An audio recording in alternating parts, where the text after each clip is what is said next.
So here's some general advice for converting units.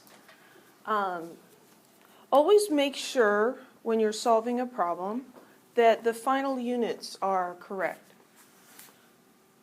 Consider what the magnitude of the answer is and ask yourself, does that make sense? Now, some of the problems we'll be doing in chemistry, you'll look at the answer and you're like, I don't know if that makes sense. But sometimes you can tell. Like if you end up with, you're finding the number of atoms in a sample and you come up with 0.03 atoms in 10 grams of substance. What do we know about atoms? Are they big or small? They're really small. They're way too small to see, even with a very powerful microscope. So if you have a sample that you can hold in your hand, could it have less than one atom in it? No. So that would be an unreasonable answer.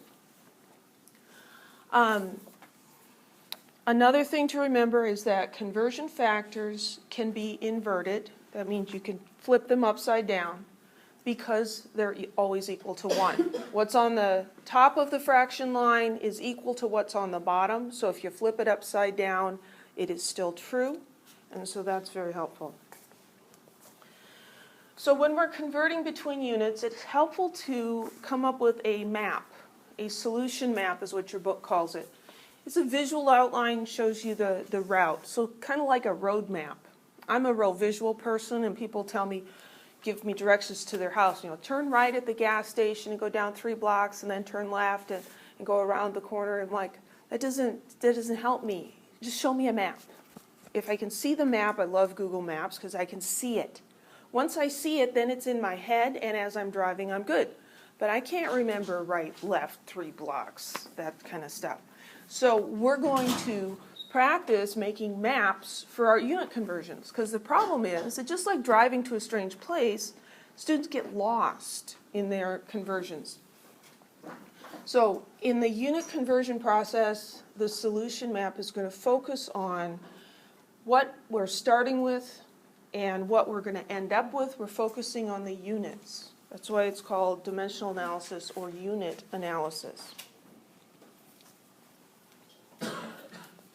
So here's an example of a very simple solution map. So if we have a length in inches and we need to figure out how many centimeters that is, this is the solution map. We're starting with inches and we're going to centimeters.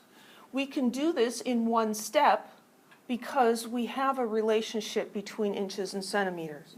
If you don't know that in your head, if you haven't memorized that, you would need to go look it up. But the step between inches to centimeters has to be something we know. Okay, if all of you guys heard of, or maybe you were a fan of Dora when you were younger, or you have younger siblings who watched Dora the Explorer. Anybody? Yeah. It's really kind of annoying sometimes, but so, you know, Dora's always on this little mission, and they have to get from one place to another. So maybe they're in the stinky swamp and they need to get to the snowy mountains and they don't know how to get there. Who do you call when you don't know which way to go? The map. And the map comes and says, well, to get from the stinky swamp to the snowy mountains, first you have to cross the rushing river, and then you have to go through the scary woods, and then you get to the snowy mountains, right? And then they chant it, right? Swamp, river, woods, mountain. And then they chant it over and over again, and then you remember. So this is like Dora. We're going to figure out how we get from one place to another, and especially when we're starting out, we're going to write it down, okay?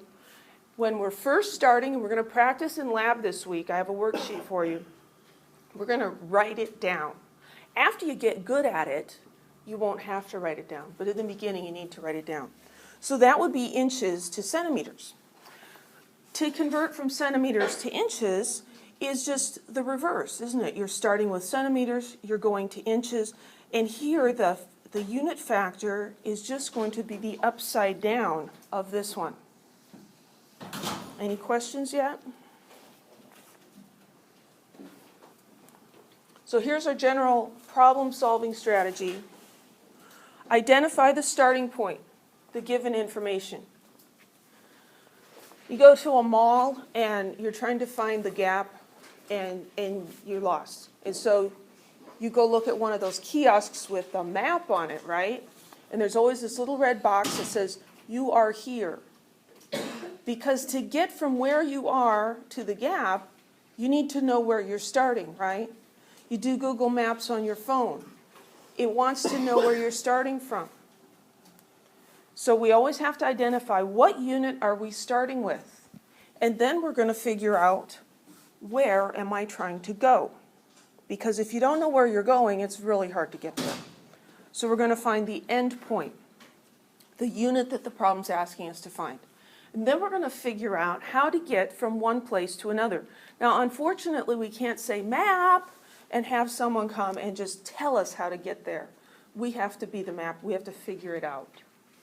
So then we're going to make a solution map to diagram the steps. And so in a visual form, we're going from the given quantity, we're using a solution map to figure out how to get from one place to the other and to find out what we need to find. Another analogy for this is it's a little like crossing a river. It's a shallow river, but some places it's wide, it's narrow enough that you can jump across in one leap, like from centimeters to inches. You can do that in one leap. Other times, it's wider and you have to find some stepping stones. And there might be a whole bunch of stepping stones and you could go to this one and that one and then, no, I can't get anywhere from here. And so you have to pick the right combination of stepping stones to get across. The unit conversion factors, those relationships between units, are the stepping stones. And so in making this map, we're going to figure out how we can get from one place to another. So first we need to sort the information. I know that solving word problems is challenging for a lot of people, but it's something that you can all learn to do. And once you're taught how to do it, it really isn't that hard. One of the really rewarding things about teaching is when you get a student. This one semester I had these two girls, and they were always asking questions about this, and they just couldn't get it. And like after 2 weeks of asking questions, they came to me and they said, we got it. It was easy. I'm like, yes, once you see it, it is easy. Until you see it, it's difficult. But if you persist in asking questions and trying to figure out, it will become easy. So we sort, we pull the information out and figure out what it is, and then we strategize. This is where we create the solution map. How do we get from where we're starting to what we're trying to find? And then we solve. Usually it's this sorting and strategizing that is what trips people up. Once you figure out what you're supposed to do, the actual solving isn't bad.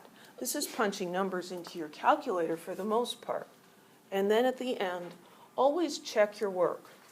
One of the things you should do to check is run the calculation twice on your calculator, and then also look at the answer and ask yourself if it makes sense. If you're figuring out the length of this piece of paper and you come up with 2,000 miles, is that a reasonable answer? No. That means you got something crazy in your solution map. You know, you should have turned left at Albuquerque and you didn't, and so you went completely the wrong direction. Okay, let's do some examples. We'll do some simple ones, and then I think we'll get to some that are a little more complicated. So convert 56.0 centimeters to inches. Okay, this is about as straightforward as a word problem can get. What are we given? Where are we starting? We're starting here with the centimeters. So this is our start. And what are we trying to find? Inches. So there's the start and there's the end. Given and wanted, beginning and end, start and finish, whatever you want to call it. So there's 2 units mentioned in this problem. There's only one number. So that must be where we're starting. So we're going to start with this 56.0 centimeters, and then we're getting to inches. So we identified the beginning and the end, and now we're going to figure out how do we get from one to the other. Do we know a relationship between centimeters and inches? Yes, we do. So that means that we can go directly from centimeters to inches. That's the solution map right there. It's helpful, not absolutely necessary, but helpful to write down what that relationship is in here. So we know that 1 inch equals 2.54 centimeters. Now we're going to set it up. We're going to do the actual calculation. So we're going to start with our beginning quantity, 56.0 centimeters. We have one arrow. Each arrow tells us we have a conversion factor there. And so for each arrow, we're going to have a fraction. Here we have one arrow, so we have one fraction. And then we're going to end up over here with some number in the unit inches. This is our path, centimeters to inches. It's like Dora, centimeters to inches. And then down here in our equation, we follow the same path, centimeters to inches. So once we have this map up here, this tells us what to do with the units in our actual equation. So we're starting with centimeters and we're going to inches. Everybody with me? Now, we want to end up with inches as our unit. And right now, if we just did this, we'd have centimeters times inches. We need the centimeters to go away. If we divide by centimeters, if we put centimeters down here, what is centimeter divided by centimeter? 1. We say that cancels out. Poof, it's gone. So I'm going to cross those off. Those cancel. So we take the unit that we're trying to get rid of, and that comes down here, and we're dividing by that. Now we have our units in place. The units always come first, then we stick the numbers in. We go to this relationship, 1 inch is equal to 2.54 centimeters. What's on the top of this fraction has to equal what's on the bottom. So we take the number that's with inches, and we keep it with inches. And we take the number that's with centimeters, and we keep it with the centimeters. We put 2.54 down here. So we see that 1 inch is equal to 2.54 centimeters. And then we get out our calculator. Mine's hiding somewhere, so I'll use the one on my phone. We've got 56.0 divided by 2.54. I didn't multiply by 1. Some people want to do that, and that's absolutely fine. It doesn't change anything. And then the answer that my calculator is showing me is 22.0472, and it goes on 441. Let's just be complete and stick that in there. 0.472441, and the unit there is inches. Is that a reasonable answer? Yeah. Inches and centimeters are, relatively the same size. They're not like miles and inches or anything. We've got 56 centimeters and 22 inches. There's nothing obviously crazy about that. Now we have to think about significant figures. This is one of those conversion factors that is exact. They actually redefined the inch to be exactly 2.54 centimeters. So just like 1 foot is exactly 12 inches, 1 inch is exactly 2.54 centimeters. So that means that both the 1 and the 2.54 are exact numbers, and so these are not going to affect the number of significant figures in our final answer. How many sig figs does 56.0 have? It has 3. So if we started with 3, then we need to end up with 3. And so we're going to keep that first decimal place, and we're going to round to the correct number of significant figures, and our answer is 22.0 inches. Any questions? This technique of dealing with units is really important for this second chapter where we're converting a lot of units, but it's also going to come up over and over and over again. And we're going to get to something called stoichiometry later in the semester, where you'll be doing things like grams of hydrogen to moles of hydrogen to moles of oxygen to grams of oxygen. And I know that some of you can do a problem like this without thinking about it too much, because it's a simple unit conversion and you're used to dealing with feet and inches and maybe even centimeters and millimeters and things like that. You need to learn this technique though, because we're going to get to things later that don't make sense, okay? Let's do this next one. Convert 5,678 meters to kilometers. Well, what are we starting with? Meters. We're starting with meters. So I'm going to write that down. 5,678 meters. And what are we trying to find? Kilometers. So we want to get to kilometers. So I'm starting my little map here. Do we know a relationship between meters and kilometers? We do, or we will. This is meter, and this is meter with a prefix in front of it, right? So we look at these are both metric units, and between the two of them we have one prefix. That means that we can do this in just one step. So over here I'm going to show you how to do that. So 1 meter is equal to 1 meter, right? That's true. What does kilo mean? 1,000. So if I put a K over here, to keep this equal, I need to put what it means over there. So I put the prefix on one side, I put what it means on the other side. Kilo stands for 10 to the third. It multiplies the unit and makes it 1,000 times larger. So this, I know the metric system and the prefixes get confusing for a lot of students, but this is a pattern that you can follow.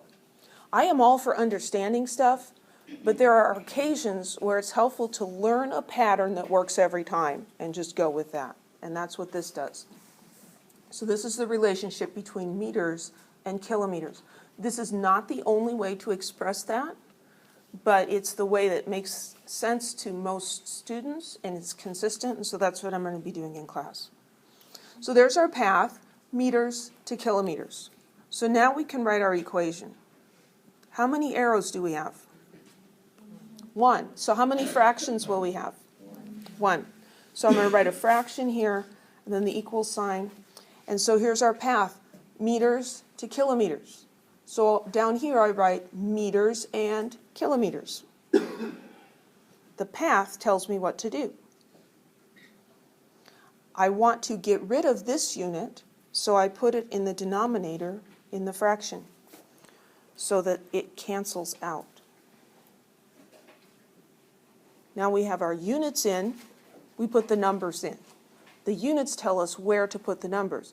There's no thinking, well, am I supposed to multiply by 1,000 or divide by 1,000? We look at the units. Kilo is on the top, and so the number has to be on the bottom.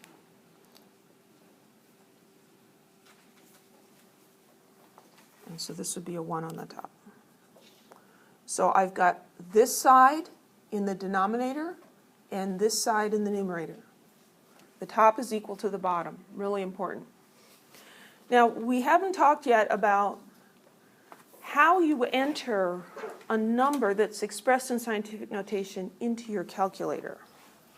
I need to revise these slides and put something in about that. So we'll talk about it right now. There is an EE or an EXP button, or some calculators have times 10 to the x. Not 10 to the x, but times 10 to the x. These buttons, your calculator should only have one of them. Those stand for times 10 to the. And so if you're entering a number like this, 1 times 10 to the third, what you're going to do is you're going to press 1, and whichever button your calculator has, I'll just use EE. And as you press that, you say times 10 to the, and then you put in the exponent, 3. And so that is the key sequence to enter this number, 1 times 10 to the third.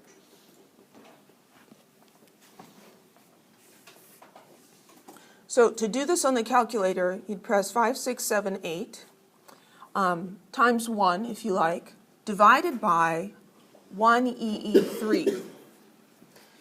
And the answer should be 5.678.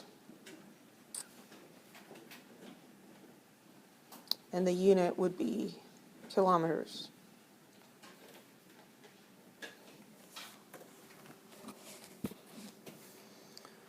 We have to think about significant figures. The relationship between metric units is always exact. If you stay within a unit system, within the metric system or within the English system, the unit conversions will be exact. And so meters to kilometers is exact. That means that we don't have to think about the sig figs in here. We just look at how many did we start with. We started with 4. We should end up with 4. Does anyone need me to speak to their calculator? I have a question. Uh-huh. My calculator rounded it to 56.88. I think I need to speak to your calculator. Well, it's not that's probably why it's on my phone, but That could be a problem, but I'd still like to see what it's doing.